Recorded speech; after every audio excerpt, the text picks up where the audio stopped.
بسم الله الرحمن الرحيم الحمد لله والصلاة والسلام على رسول الله وعلى آله وصحبه ومن والاه وبعد السلام عليكم ورحمة الله تعالى وبركاته أهلا وسهلا ومرحبا بكم. Welcome you back to our course on the Ship of Salvation or Safinatun Najah, Imam al-Hadrami's text on beginner Shafi'i jurisprudence or fiqh. Alhamdulillah, we have managed to cover a number of topics within the first bab of fiqh, which is called Tahara, Kitab al-Tahara, which is a precursor for the discussion on the most important element of fiqh, which is our prayer. And we know that the prayer is something that finds itself as an establishment in the lives of believers, and it is not possible to approach the prayer until you have attain the processes of purification. So alhamdulillah, to date we've looked at a number of these subtopics within tahara or cleanliness, which include the types of water, the ablution, causes of minor ritual impurity, using the lavatory, the toilet, purificatory bathings or the ghusl, dry ablution or tayammum, and now we're going to look at menstruation, but first impurities in general. We know that there are enough evidence from the Quran and from the Sunnah of the Prophet ﷺ to demonstrate the importance of purification, such as the hadith, Miftahul Jannati as-Salah, that Allah has placed keys for everything, and the way to Jannah, the key to Jannah is the Salah, the prayer. And Miftahus Salah, the keys to the prayer, is at-tahur, the processes of purification. So in this lesson, we will look at three types of impurities that can be purified. We will look at three types of impurities, and then we will look at menstruation in brief, inshallah.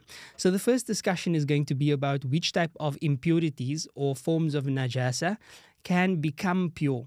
So they are impure in and of themselves, but they can become pure through a process of completely changing its form, right? And when it completely changes its form, then it loses its properties of being a form of najasa or impurity.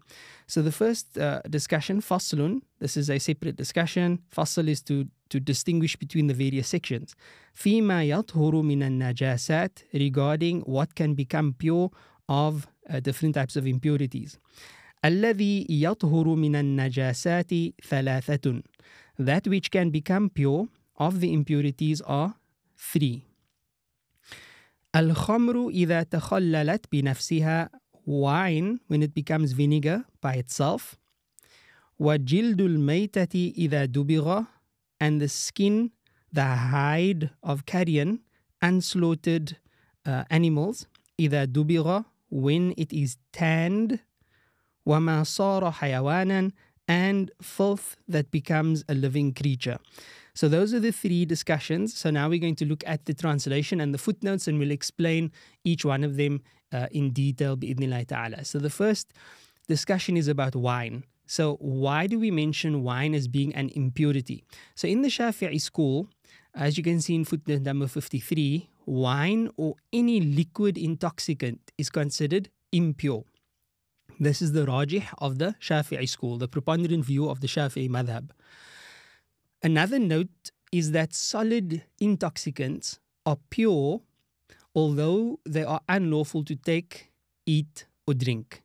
So for example, liquid intoxicants are impure, but if you take some form of narcotic, let's say it's cocaine. So cocaine is an intoxicant, but it is not at least my understanding is it's not a liquid. It comes in the form of a solid, a powder. So in relation to cocaine, saying that it is not najasa is not saying that it is permissible to consume, it's permissible to take. It is still impermissible to take, to consume, to sell, to buy, to eat, or to drink. But it is not considered an impurity. It's not considered an intoxicant. Any liquid intoxicant, however, in addition to being impermissible to take, to consume, to eat, to drink, etc., it is also considered a form of najasa. So if you have some liquid intoxicant, not specifically wine, but any liquid intoxicant, if it afflicts your body or your clothes, etc., then it needs to be purified. The side discussion is an important one because we know that in contemporary living, in modern day living, liquid intoxicants, specifically alcohol or ethanol, is widespread. It's so widespread that it exists in ink, in paint. It is used as a solvent or catalyst in chemical reactions. So to get away from it is quite difficult, if not impossible, in contemporary circumstances and modern day living. So that's a side discussion, but it's an important one because as Shafi'i followers, we need to understand how we're going to deal with that. However, the primary discussion here is that wine, specifically, can become pure if it turns into vinegar by itself. So what we mean by itself is that nothing is used to add, or nothing is added in order for it to become vinegar. It changes to vinegar by itself through a process of fermentation or through a process of boiling it or heating it or something of that sort, but nothing is specifically added to it. If something is added to it, then it's not going to be considered as vinegar. It's not going to be considered as pure. It's still going to be vinegar, but it's not going to be pure. It's still going to be intoxicating, or rather, it's still going to be najasa, right? It might not be even intoxicating, but it will still be considered najasa because the process of it becoming vinegar was based on something that was added to it, right? Now, wine becomes vinegar. So sometimes if you look at vinegar products, you will see that it says natural fermentation or it says something else. If it says natural fermentation, then usually this means that you can consume that type of vinegar because even if it was wine initially, it is now no longer wine and it is also no longer considered najasa. But if you have wine that becomes vinegar because you've added something to it, whether it be some chemical, whether it be some pure object, or whether it be some impure substance, then it is no longer going to be considered permissible to consume, and it will also be considered najasa, right? So that's the first point there. Now, as for the side point, basically the point about alcohol or ethanol being in everything, so there is something to consider here. According to the dominant view of the Shafi'i madhab, najasa or ritualistic filth includes wine and any liquid intoxicant. And this is clear from the reliable texts of the Shafi'i school. The alcohol widely used as a solvent today is specifically denatured ethanol. So sometimes you will see it shortened as DENAT, D-E-N-A-T, ethanol. So denatured ethanol is ethanol that has been unfit for human consumption, though the addition of toxins such as methanol, naphtha, pyridine, or bittering agents such as denatonium benzoate. So these substances are added in, which basically makes it either poisonous or it makes it extremely unpalatable. This type of substances added to it does not remove the ability of the ethanol to intoxicate. It only adds toxicity. It only makes it poisonous, and it makes it bitter to stop or to sort of deter someone from consuming it. However, because it is najasa, because it is intoxicating, it is therefore najasa, and every type of intoxicating substance that is liquid is going to be considered najasa. So in the Shafi'i school, that it can kill is an additional and coincidental attribute that does not eliminate the point of intoxication. So how are we going to deal with the fact that intoxication liquids, in other words ethanol, is present and so widespread in products such as fruit juice, paint, ink, hand cleaners, soaps, creams, lotions, and many other things in the modern era. So paint and ink and everything is all over, the dye of your clothing as well. So for the Shafi'i madhab, this is going to be challenging, if not impossible, to deal with. But contemporary Shafi'i scholars, contemporary Shafi'i scholars in general actually, they do not practice or advocate the strict ruling of the madhab's dominant view, which is that liquid intoxicants in general is going to be najasa. Rather, they recommend general precaution where possible. So if you find that it is inescapable, like ink and paint and the like, then that is going to be dealt with, right? We will look at it as being unavoidable, so therefore excusable. However, where it is avoidable, such as medicines where there are alternatives to the medicine, then one should still try to avoid it. Similarly, if a product contains alcohol, but there's an alternative product that serves the same purpose, then rather choose the one without alcohol. But for everything else, right, where it is inescapable or where it is so widespread that the practical value is no longer there, then it is considered ma'fuun anhu, meaning it is overlooked based on what? On the principle that it is so widespread, umumul balwa, where things are so widespread that it is practically impossible to avoid, and Allah subhanahu wa ta'ala knows best. So contemporary Shafi'i scholars have and continues to encourage practice according to alternative views. So in other schools of thought, liquid intoxicants is not considered najasa, and therefore they would advise that you follow those opinions because of the difficulty in escaping the alcohol or the ethanol, be it denatured or otherwise. And Allah subhanahu wa ta'ala knows best. So now we go back to the point at hand, which is the three types of impurities that can be purified. So we spoke about wine that becomes vinegar on its own, naturally fermented, in other words. The second issue is the hide of a dead animal that is tanned. So as you can see, the note says tanning means removing a hide from all excess blood, fat, hair, and so forth by using an acrid substance, even if that substance be impure. Obviously, if the substance is impure, then it needs to be thoroughly washed after the processes of tanning before you can consider it to be pure.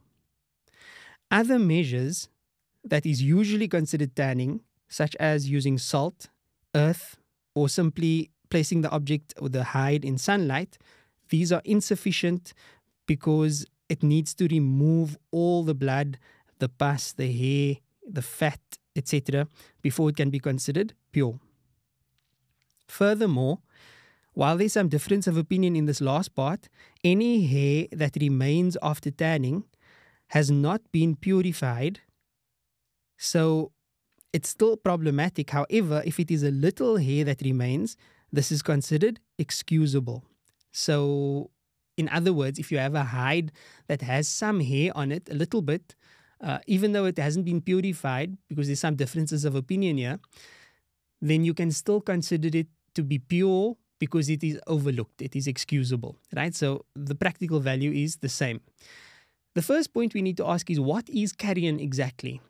Carrion is any carcass, any dead animal that has not been slaughtered in a shara'i method. So a sheep, for example, that has not been slaughtered according to the sharia is considered maita, it's considered carrion. And so too applies to any animal, whether it is permissible to consume or not permissible to consume. However, dogs and pigs, they are not considered animals that become impure after having been slaughtered, right? Or after having died. So generally speaking, if an animal dies without having been slaughtered properly, then it becomes impure upon its death. While it was alive, living creatures are not considered impure, except for dogs and pigs in the Shafi'i school of thought. So for all other animals, they are pure. Then when they die, without a shara'i method of being slaughtered, they become impure. Dogs and pigs, however, are impure to begin with. So no matter how they die, they're still considered impure after they die. So for all other animals that were pure in their lifetime, they can become pure again. The skins of those animals can become pure again through the process of tanning. But when it comes to dogs and pigs, remember they are aynun najasa.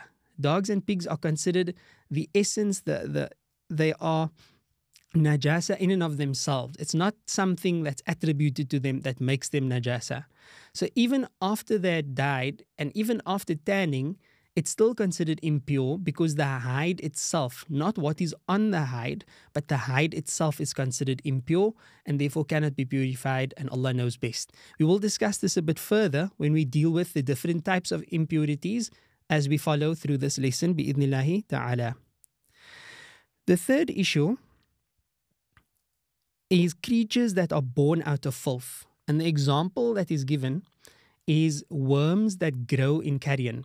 However, the scholars have problematized this because we now know that worms are not necessarily the animal itself that becomes a worm, but rather it's the worm that grows inside the animal. It was something that the animal consumed or the like that now turns into a worm, or it was an egg of a worm that now turns into a worm and therefore grows inside the animal. But it's not necessarily that the animal becomes a worm. But should there be such an example of, something becoming a living creature, so a dead animal, and somehow that animal becomes a living creature and becomes a worm, for example, then that would be considered a process of becoming pure. Other than that, and these are the three that we mentioned that can become pure even though they were najasa initially, and Allah knows best. Now we move on to the next section, which discusses the types of impurities. فصل في أقسام النجاسة. The types or categories of impurities. النجاسات ثلاث. There are three types of impurities. مغلظة ومخففة ومتوسطة. مغلظة is heavy or severe impurities. مخففة is light impurities, and متوسطة is moderate impurities. So what are the differences here? المغلظة, heavy impurities, نجاسة الكلب والخنزير وفرع أحدهما. It is the impurities of a dog, anything of a dog, والخنزير, anything of the pig, وفرع أحدهما, and the offspring of either of the two of them. Then we go on to the next category, which is al-mukhaffafatu, light impurity, which is bawlu sabi, the urine of a child, specifically a male boy, الذي لم يطعم غير اللبن, who has not consumed anything besides milk, ولم يبلغ الحولين, and has not reached 2 years of age. And of course, all the numbers of age in Islam is going to be considered the lunar years as opposed to the solar years. So the first one is clear. Anything of a dog or a pig is going to be heavy impurity. The second one is something unique in that it is very specific. It is the urine of a boy not yet 2 years of age who has only consumed milk. This is the same whether it be his mother's milk, the milk of another woman, or unnatural milk, if I can call it that, powdered milk. But any form of milk would qualify here, as long as he hasn't consumed anything solid. And that which is done at the tahniq, which is when a pious person places perhaps a piece of date or some honey in the mouth of the child, this would not harm either. So this is very specific. It is only the urine of a boy less than 2 years of age who had only consumed milk. Then we move on to the third type of impurity, which is the moderate form. And simply put, it is sa'irun najasat, all the rest of the types of filth.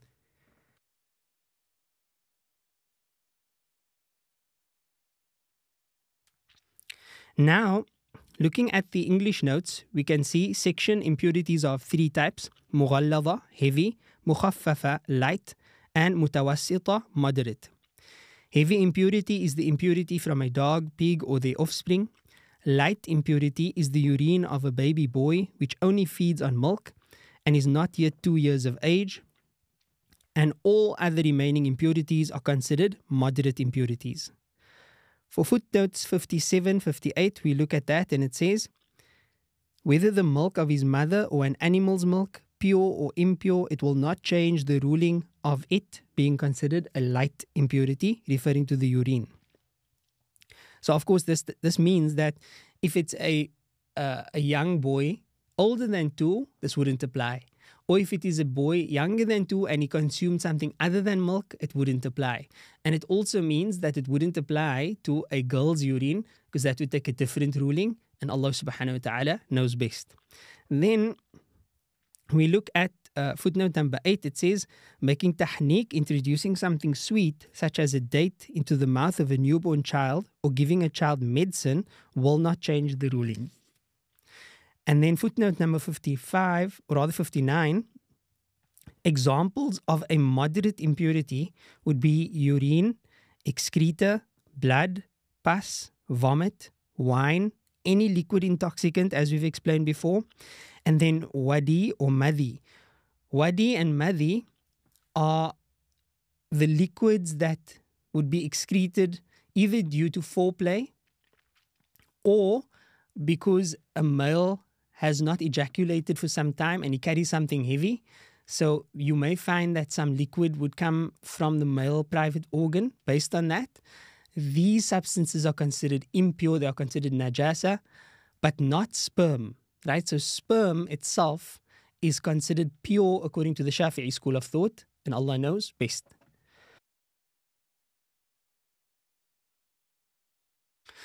Now, the reason for the difference between wadi and madhi as opposed to sperm, basically it comes down to the fact that Allah subhanahu wa ta'ala has honored human beings. وَلَقَدْ كَرَّمْنَا بَنِي آدَمَ. Allah says, we have honored the son of Adam. We've honored human beings. So, because the human being is honored, the origin of the human being, which is the sperm, is also going to be considered tahir. It's going to be considered pure. But pre-ejaculation fluid, that is not considered pure. It's considered a najasa. In most instances, when it is mixed with sperm itself, is going to be considered ma'fuun anhu, or overlooked.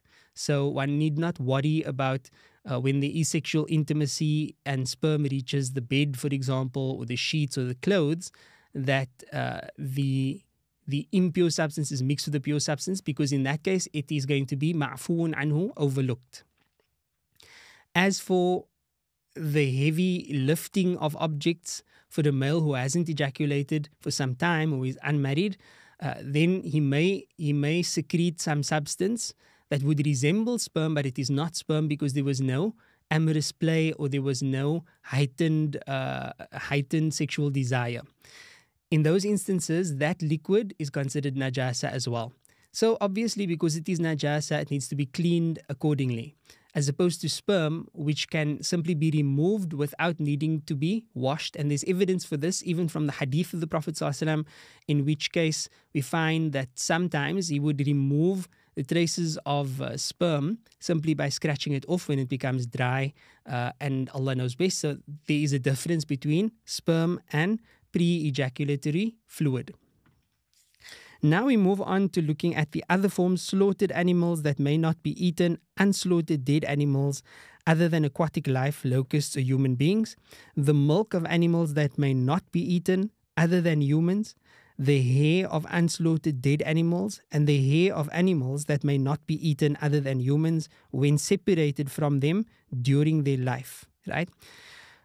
These are examples of impurities, but they are all considered mutawassita, moderate impurities, so neither heavy nor light. So if there are any questions in relation to mutawassita that's unclear from the notes here or from the explanation, I would encourage you to send your questions in or find the specific answers on the Answers Forum.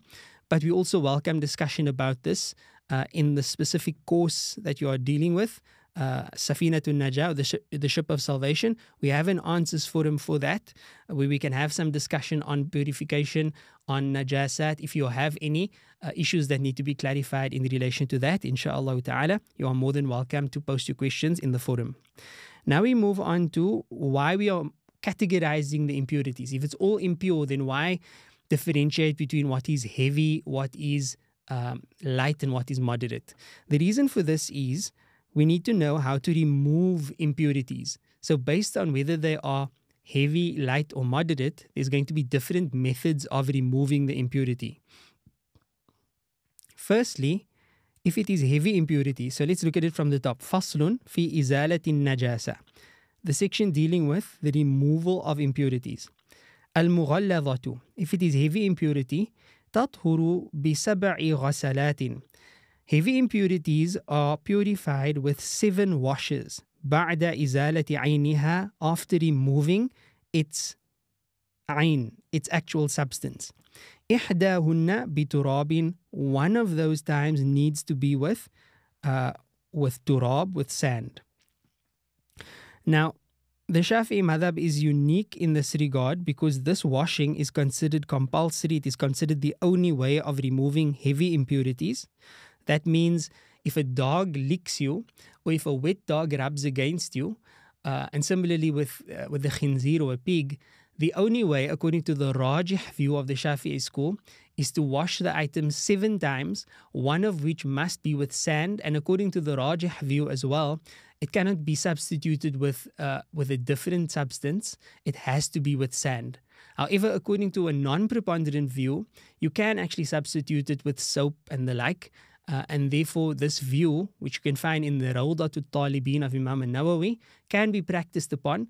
And therefore, if you don't, or if you can't apply the original view or the preponderant view of 7 washes, one being with sand, and it is recommended that the sand wash not be the last one, then you can follow this alternative view that Imam Nawawi provides for us in the Rawdatul Talibin.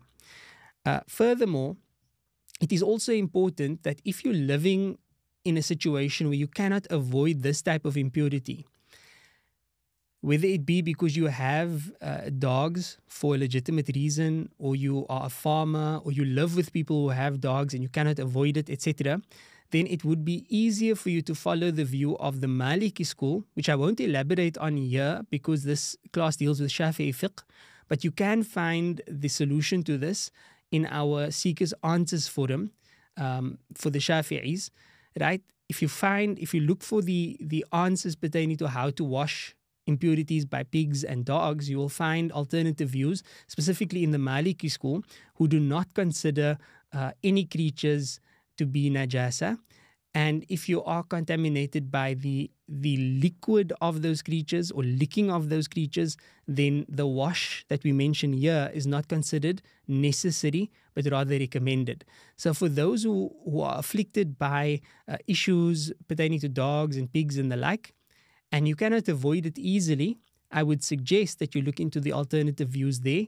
But for everyone else who may never come into contact with dogs and pigs on a regular basis, but once in a blue moon you happen to be contaminated as such, I think that it would be easy for us to follow through with this view, and it would give us an opportunity to practice on the more strict view as espoused by the Shafi'i school of thought. Wallahu subhanahu wa ta'ala a'lam. Light impurity, al-mukhaffafatu, تطهر برش الماء. So we spoke specifically about what this is. It is the urine of a toddler, a boy specifically, that has not consumed any solid substances of food, but only milk, right? تطهر برش الماء. It can be purified by sprinkling water عليها, on it, مع الغلبة, as long as the water is more than the urine. وإزالة عينها, and making sure that the urine itself has been completely removed. So, as you can see in the note, it says, light impurity will be purified by removing the actual impurity and sprinkling adequate water upon it. The amount of water sprinkled should be greater than the amount of urine. Further, if you look at heavy impurities again from the note, right, he says heavy impurity becomes pure by removing it and then washing it 7 times. So from the footnote there, it says something that becomes impure by contact and that is restricted to contamination by traces of moisture from dog or pig, whether saliva, urine, or anything moist from them, or any of their dry parts that have become moist. If something dry, such as the animal's breath or hair, touches a person, it need only be removed, And this can be done even by brushing, right? So when we speak about being contaminated with heavy impurity, understand that to mean specifically when you come into contact with a wet element of dogs or pigs. And Allah knows best. Now we move on to the third type of impurity, which is the most common type, وَالْمُتَوَسِّطَةُ, the moderate form. تَنْقَسِمُ إِلَى قِسْمَيْنِ, it is divided into two subcategories. عَيْنِيَّة, right, a substance itself, وَحُكْمِيَّة, and that which has no substance but has a ruling. Okay, so it is intangible. عَيْنِيَّة, if it is a substance itself, التي لها لون, it is something that has a color, وريح, a smell, وطعم, and a taste. فلا بد من إزالة لونها. In this case, it is necessary to remove its color, وريحها, and its smell, وطعمها, and its taste. والحكمية, and something that is intangible, right? It has no actual substance to it. التي لا لون, it has no color, ولا ريحة, and it has no smell, ولا طعم, and it has no taste, لها, for it. يكفيك, in this case, it is sufficient for you, جري الماء عليها, to simply run water over it, and it would become pure by doing that. So from the English notes, we see moderate impurities of two kinds, that which has a substance and that which has no substance.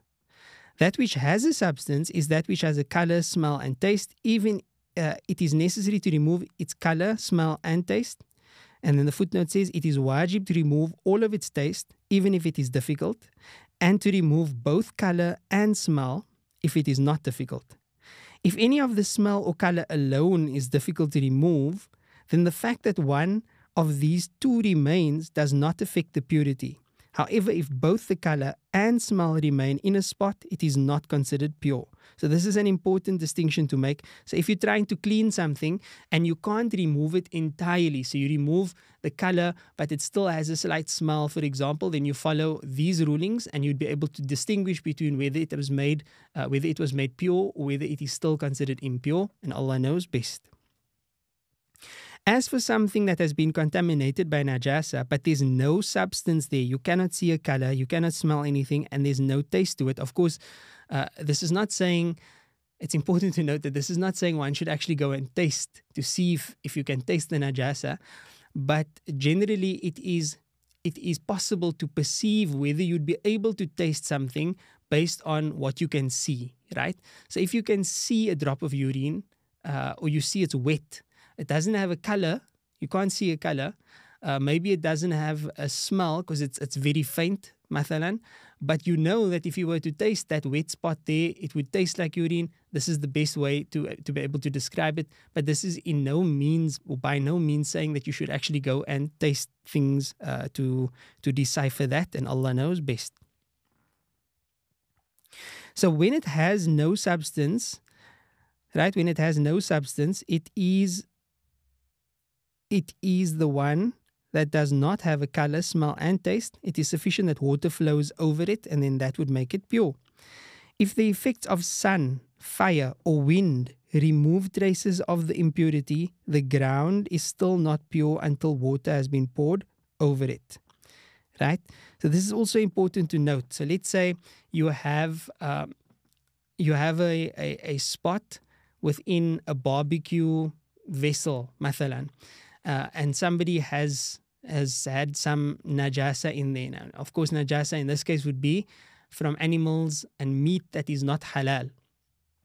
It is not sufficient that there was fire therein to consider it pure based on the rajih view, but rather you still need to make sure that it is washed so that you can eliminate the najasa. And this is only considered najasa if you've seen or if you have evidence that it has been contaminated. Wallahu subhanahu wa ta'ala a'lam.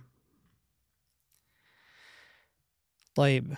Then, fil hayd wan nifas. The third section is regarding menstruation and postnatal bleeding. Now, before we go into this section, it is important to note that issues pertaining to hayd and nifas can become complex, especially when a lady doesn't have a usual cycle of bleeding. or when she has a cycle of bleeding, but it usually goes beyond what is going to be described here. In such instances, it becomes far more complex than what is presented in this text. And we usually find those discussions in the more in-depth works of fiqh, as opposed to these works, which are introductory works on fiqh. So if you have any specific issues in relation to hayd, you would probably find your answers on the Seekers Guidance Answers Forum. So I welcome you to check on those forums if your particular issue has been addressed or not.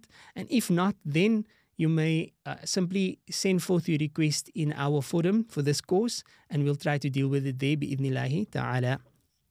Faslun, a section, fil hayd, regarding menstruation, one nifas, and postnatal or postpartum bleeding. So this is simply just a guideline as to what is the shortest and longest for all of these different types of bleeding. Aqallul hayd, the shortest hayd period, yawmun wa laylatun, is a day and a night, in other words, 24 hours. Anything less would not be considered hayd.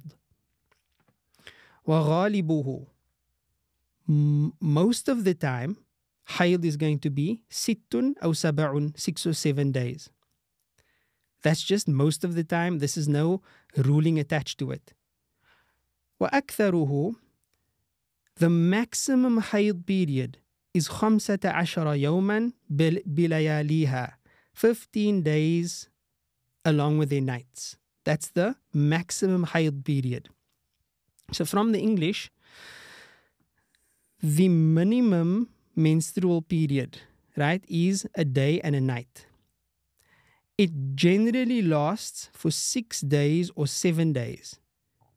And the maximum period is 15 days and nights. Now we go to note number 65. Well, let's first look at note number 64, inshallah, because it deals with the minimum period. If the blood ceases to flow in less than 24 hours, then it is not considered hayd, and the woman must make up the salahs and fasting that she omitted during that time. If it ceases at 24 hours within 15 days or between the two, the blood discharged discontinuously within 15 days and the duration of the blood discharge is 24 hours or more, then it is hayd, right? So this one may be confusing, but to simplify it, if a woman bleeds for a day and a night, so 24 hours, that is considered hayd. If she bled for less than that period and the blood stopped entirely, it is not considered hayd, and in her case, she would have to make up for the fasts and for the salahs that she missed as a result of that bleeding, because that bleeding was not considered part of her menstruation. However, if she has intermittent bleeding, and all of this intermittent bleeding, so she bleeds for an hour, then for another hour, and then it stops, and then for another hour, and then it stops. If all of this within a period of 15 days amounts to approximately 1 full day of bleeding, then that entire period of broken bleeding is going to be considered a hayd period. And if she missed salahs during that period, she wouldn't need to make those salahs up, because that entire period is going to be considered hayd. Wallahu subhanahu wa ta'ala a'lam. As we said, most of the time it's going to be for 6 or 7 days, and usually if it is as such, then there's no issue and no confusion. However, the confusion comes in when it is more than 15 days, when it is akthar. Aktharuhu 15 yawman. The most that a hayd period can be is going to be 15 days, bilayaliha, with their nights. So from the English notes again, we see the minimum interval of purity between two menstruations is 15 days. Oh no, we're not there yet, sorry. Go back. The maximum period is 15 days and their nights. So note number 65 says, if it exceeds 15 days, then she is a woman with istihada, generally translated as chronic vaginal discharge. And she would have to resume praying. She would have to perform a ghusl, bandage herself up. I'm using those words because they use those words in fiqh, but basically apply whatever sanitary measures she needs to apply. and she would proceed to perform salah because she's now istihada as opposed to hayd. She is a lady with chronic vaginal bleeding as opposed to having her menstruation. But if you have cases like this, then it is important to seek clarification into your specific case, especially if it is an ongoing issue, right? If it's a once-off thing that you bled for more than 15 days, then this would be sufficient as an explanation. But if it is ongoing, then it is important to get clarification on that because there may be specific rulings in relation to your situation and Allah knows best. Now we move on to looking at أقل الطهر, the shortest clean period بين الحيضتين, between two menstruations. The shortest clean period is 15 يوما, 15 days. The shortest clean period is 15 days. In other words, if you have hayd and within less than 15 days you have hayd again, then that is not going to be considered two separate menstruations. It's going to be considered one menstruation, and the entire duration between the two is going to be considered hayd, even though there was no active bleeding during that time. So there must be at least 15 days between two menstrual cycles, and Allah knows best. وغالبه, most of the time, there will be 24 يوما. There will be about 24 days between two hayd periods. That is just most of the time. أو 23 يوما, or 23 days between two hayd periods. ولا حد لأكثره, but there's no limits to the maximal clean period. So a lady could have hayd and then she could have 2, 3, 4, 5, 6, 7 weeks until she has a next menstrual cycle. That entire period will be considered a clean period because there's no limit, there's no maximal limit to a clean period. Now we move on to postnatal or postpartum bleeding, أقل النفاس. The shortest postpartum or postnatal bleeding is majjatun, a moment, a single discharge of blood. وغالبه, most of the time, or rather, let's first look at majjatun. Sometimes you have what is called dry birth, where a lady basically doesn't bleed after she gives birth, but only has a moment of blood coming along with the infant that she gave birth to. غالبه, most of the time, 40 يوما. Nifas will be 40 days approximately. وأكثره, but the maximum period of postpartum or postnatal bleeding is 60 يوما, 60 days. Meaning that if she bleeds beyond 60 days, once again she'll be considered to have istihada or chronic vaginal bleeding. She also has to resume purification and she has to resume fasting and salah if there's no other excuse for her, because that bleeding is no longer going to be considered nifas. Wallahu subhanahu wa ta'ala a'lam. So for most ladies, this explanation would suffice. But if your specific circumstance is beyond this, then again, we do have solutions for that in our answer service, bi'idhnillahi ta'ala. And if you are registered for this particular course, you're welcome to post your issue or your particular set of circumstances in our course forum so that we can handle it from there, bi'idhnillah. Now, looking at the course contents to date, we've dealt with the objectives, the contents, the Islam and Iman discussion, mukallaf and istinja, wudu, water, sunnahs of the body, ghusl, conditions of wudu, acts forbidden without wudu, forbidden actions in the major impure state and the menses state, the causes, conditions, integrals and nullifiers of tayammum, cleanable impurities, types of impurities, and menstruation. As a summary of what we covered in this lesson, we looked at 3 types of impurities that can be purified. We looked at the 3 types or categories of impurities, and we looked at menstruation along with nifas. That is all for this particular lesson. Until next time, inshallah, wa sallallahu ala Sayyidina Muhammad, subhanallah wa bihamdi, subhanakallahumma wa bihamdik, nashadu an la ilaha illa anta, nastaghfiruka wa natubu ilayk. Assalamu alaikum wa rahmatullahi ta'ala wa barakatuh.